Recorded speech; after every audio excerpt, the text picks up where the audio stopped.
What is going on, Brick Squad, and welcome back to another video. For those of you who have been with my channel for some time, you know that with every release of a Star Wars line or any sort of theme that I really like, I will always do these worst to best videos ranking the sets from the new line. So that is exactly what we will be doing today. Today we are going to be taking a look at the LEGO Star Wars January wave of sets that came out January 1st. This is going to include the Microfighters, brand new junior sets, and as well as the normal sets that we have with every single line.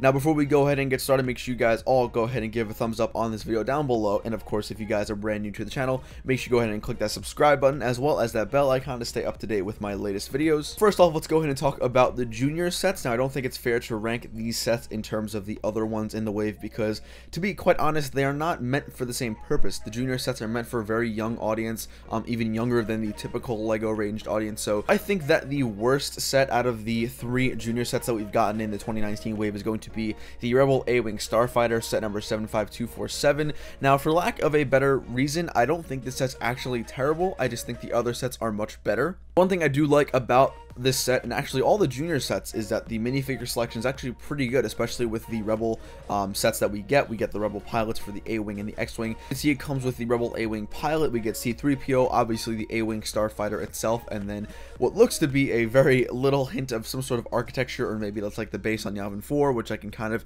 deduce from the vine swinging down from the top. This set retails for $14.99 on Shop at Home.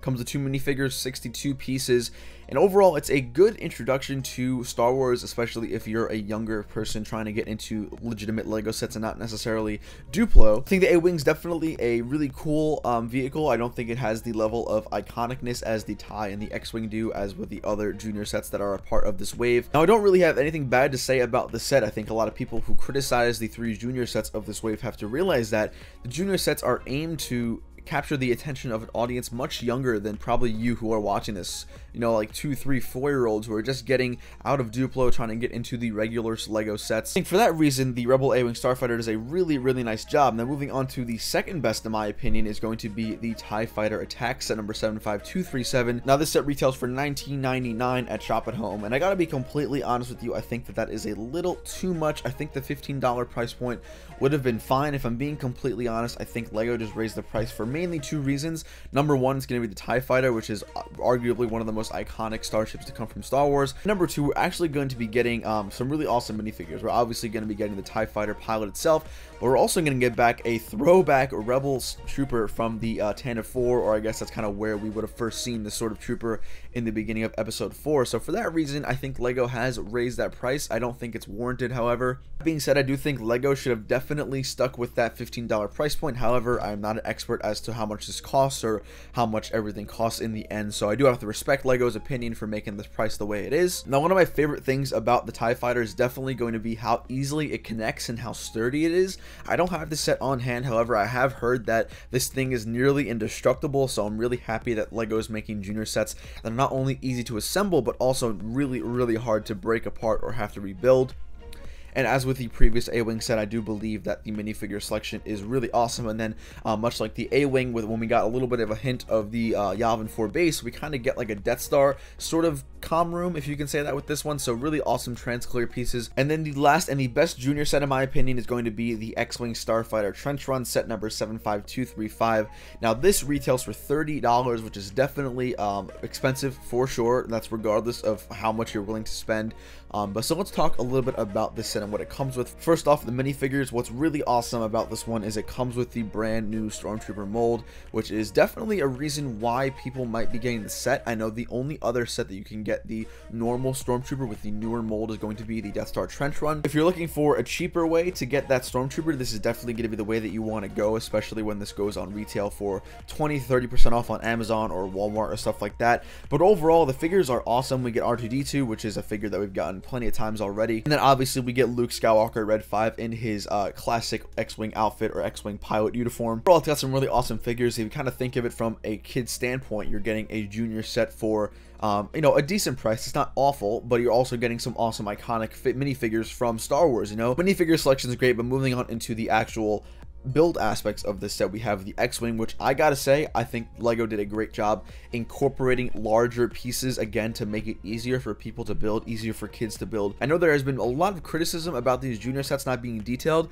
but guys, let's be honest, junior sets are not meant to be detailed. They're meant to be easy to build, have fun with. I think LEGO has done a great job building a very simple design for the X-Wing. The other build aspect of the set's going to be one of the iconic Death Star cannons or turrets that are seen in the trench run scene from episode 4. Got some really nice pieces if you actually think about it. For example, those giant slope or arch pieces are definitely unique to sets and really beneficial for mock builders. But overall, I think the junior sets as a whole have done a fantastic job. Let's go ahead and jump to the Microfighters. Again, much like the junior sets, I don't think that they can really fairly be compared to the other sets because their purpose is different. So first off, let's start off with the Naboo Starfighter Microfighter. This is set number 75223, retails for $9.99 at Shop at Home. I do think it looks nice. I think that one thing that's consistent with the Microfighter waves, not even within the 2019 one specifically, but in other waves combined, I think LEGO has done a great job capturing the iconic look of ships in such a small package, which is something that I'm very happy about. Obviously, in this set, we do get the young Anakin Skywalker from Phantom Menace, along with his Naboo Starfighter, and does come with an R2-D2 head, not the full minifigure, which is obviously to be expected. Up next, we have the Sith Infiltrator Microfighter. This is going to be set number 75224. Just like the Naboo Starfighter, it will retail for $9.99 Shop at Home. Now, what's great about this is not only does it come with a really awesome Darth Maul minifigure, but again, it captures that iconic Sith Infiltrator look with such a small amount of parts. And then on the bottom, it does have some stud shooters, again, for kids to play with, to fly around with, to have fun with. So from a kid standpoint, I definitely think that the Microfighters did a fantastic job incorporating ways to play with them. But also from a collector standpoint, such as myself, it comes with minifigures and great parts, especially if you can get this for a discount. I've been saying places like Walmart and Target will eventually have this set for $7.99, $6.99, maybe even half off. So for those prices, I think that this set is definitely worth it and definitely worth your time. And then my favorite Microfighter out of the entire wave, or I guess the Microfighter dual pack, is going to be the Escape Pod versus Dewbacks, number 75228. Now, one thing that does confuse me about this set is I don't know why it's necessarily titled versus. Escape Pod really doesn't go head to head with a Dewback. However, I do appreciate LEGO finally giving us a Dewback. The last time we got one was in 2014, and I believe the Cantina set. Great about this set is it does come with that brand new Stormtrooper mold, but it is in the Sand Trooper version, which is super cool. I do wish that the printing for the sand covered the entire helmet, not necessarily just the front of the helmet. This is going to be the only way that you can get your hands on the brand new Stormtrooper mold with the Sand Trooper outfit or Sand Trooper details. Total's got 3 minifigures, C-3PO, R2-D2, and the new mold for the Sand Trooper, and obviously some great parts. This is definitely my favorite Microfighter out of the entire wave, and honestly one of my favorite Microfighters of all time. So that leaves us with 5 LEGO sets as the 2019 wave. Let's go ahead and label them as worst to best. Again, not necessarily meaning that any of these sets are going to be bad. The other ones are going to be a little bit more enjoyable in my opinion. So starting off with the worst, start us off with the last 5 sets of the 2019 wave. Let's go ahead and discuss the Droid Gunship, set number 75233, retails for $49.99 at Shop at Home, with 4 minifigures, 2 of which are going to be the Kashyyyk battle droids, which I have to admit is a really cool addition. I don't have any of the battle droids, let alone the Kashyyyk variants, so I have to say it's really nice to finally have some Kashyyyk sets coming back, especially to those of us who weren't really into LEGO at the time. The other 2 minifigures are going to be number 1, Chief Tarful, which I am absolutely in love with, without a doubt one of the most detailed figures of this wave, and the last one's actually going to be Yoda, so a figure that we've gotten plenty of time so far. $50, I do think that the set is a little small. I know that obviously LEGO has to pay for the Star Wars theme and the licensing, and I'm not saying that this isn't necessarily worth the money. I do wish, however, that maybe the Droid Gunship could have been maybe a little bigger. I know that's really nitpicking it, and I hate to sound like that. Now, but again, this is me giving my honest opinion. Now, what is great about this set is that it has great play features on the bottom or the underbelly of the Droid Gunship. There are missiles which you can fire. It has rotatable turrets on both the sides of the gunship and the front, and also it is very light and very easy to play around. So remember that when LEGO makes a set like this, it is definitely aimed at playing with it, right? LEGO is a toy, not necessarily. This one is a display piece, so for that reason, I think it's a great value. It comes with 4 awesome minifigures to play around with, a great swooshable Droid Gunship. Next, we're going to have the Death Star Escape, set number 75229, retails for $30 $30 at Shop at Home. Comes with 3 figures, one of which is going to be the brand new Stormtrooper mold again. So in total, in this entire wave, you can only get that new Stormtrooper mold from this set, the Dewback and Escape Pod, and then as well as the Junior set. 329 pieces for $30. It's got a pretty good piece to price ratio, which I'm happy about. Not only am I happy about that, but the minifigure selection likewise is really, really nice. One thing to point out is that Luke does have his brand new utility belt, that white utility belt, which is, I believe, the first time they've done that in white and in Star Wars. Now, the set is actually deceivingly smaller than it looks on the box. You can open it and, you know, arrange it in different sort of fashions, but it is definitely a small set for $30. Don't let that distract you from the fact that it is a playset. Again, it's got loads and loads of playable features, some functionality to it, so overall it's a great value for a playset. However, for someone like me who is definitely more into the collecting aspect, unless you're going to part this out for parts to add to your collection, I would definitely recommend you guys go ahead and get this when it's on sale, especially for those minifigures, as you can only get that Stormtrooper in a select few sets throughout this 2019 wave. Coming up next, guys, we have the Inferno Squad Battle Pack. This is going to be set number 75226, retails for $15 at Shop at Home, and this is going to be one of 2 battle packs as a part of this 2019 wave. Now, what's great about this battle pack is this is the first time Inferno Squad has ever made an appearance in an official LEGO set, and the minifigures themselves are detailed like crazy. Their torsos, the front and back, the pant legs or the bottoms, the front of them just looks absolutely fantastic. It comes with Iden Versio and her 3 other squad members. If you guys have played Battlefront 2, you'll recognize these guys. But what's also great about this battle pack is not only obviously is this the first time that we're getting the Inferno Squad minifigure, but also the speeder that it comes with is actually kind of cool. Actually not a fan of sometimes when LEGO includes these kind of little weird play features in these battle packs, but I got to admit, it comes with stud shooters, it comes with turrets, and it's got a really nice build to it. So overall, the Inferno Squad battle pack is definitely something to keep your eye on.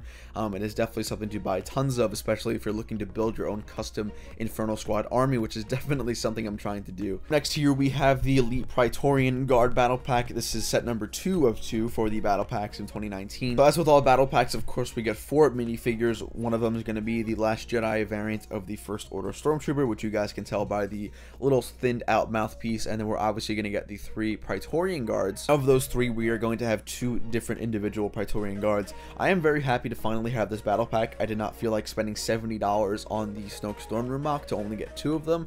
So now we have a much more affordable way of getting these Praetorian guards, and not only is this much cheaper than getting the $70 version, but this also comes with the opposable legs, as opposed to the slope piece that the one I believe the Praetorian guards had in the Snoke Storm Room set. So overall, a great value. I think the minifigures in both these battle packs are fantastic, and that of course brings us to the very last set, and the best in my opinion. It's definitely got to be the HCAP Walker. Retails for $59.99 at Shop at Home. Now, this set comes with 5 minifigures. We're gonna get 2 more of the Kashyyyk droids, which is super cool. We're also gonna have Chewbacca, a clone from Kashyyyk, as well as a commander. So overall, great minifigures. I think LEGO's done a fantastic job adding the details, especially that Kashyyyk-esque camouflage to the minifigures, especially in this set. Now, I realize that a lot of people have bashed this HCAP Walker for being a re-release, and I mean, I definitely see the validity in that argument. However, I do want to say that LEGO is making strides, bringing us some more Clone Wars stuff back, so I really appreciate that.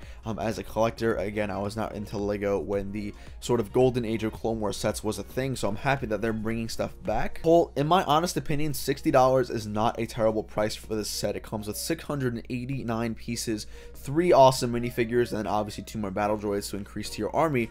So $60 is not a bad price point at all for this set. Guys, that's gonna wrap up this video. Hope you all enjoyed me ranking worst to best for the 2019 LEGO Star Wars wave in January. Guys, comment down below what you're all thinking of my list. Of course, I welcome you guys to have conversation down in the comment section, arguing what you believe is the worst and the best set. Thank you all so much for watching. Make sure you guys go ahead and click that like button down below, and of course subscribe if you guys are new, and I will see you all later. Peace.